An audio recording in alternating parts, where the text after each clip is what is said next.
अस्सलामुअलैकुम वरहमतुल्लाहि वबरकातुहू।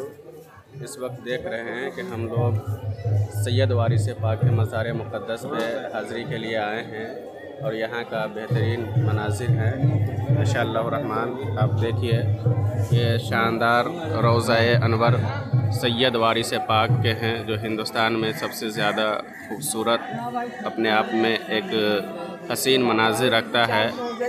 और इसमें देख रहे हैं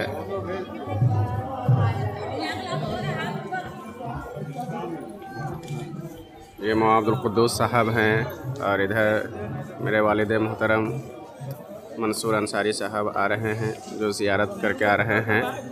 माशाअल्लाह रहमान बहुत ज़बरदस्त हैं और शानदार हैं। देखिए ये चारों तरफ नज़ारा है वारिस पाक के।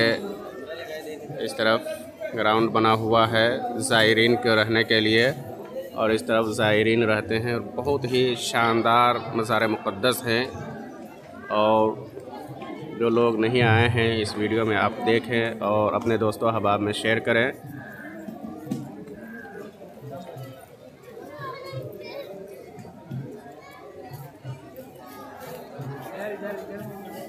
अस्सलामु अलैकुम वरहमतुल्लाहि वबरकातुहू।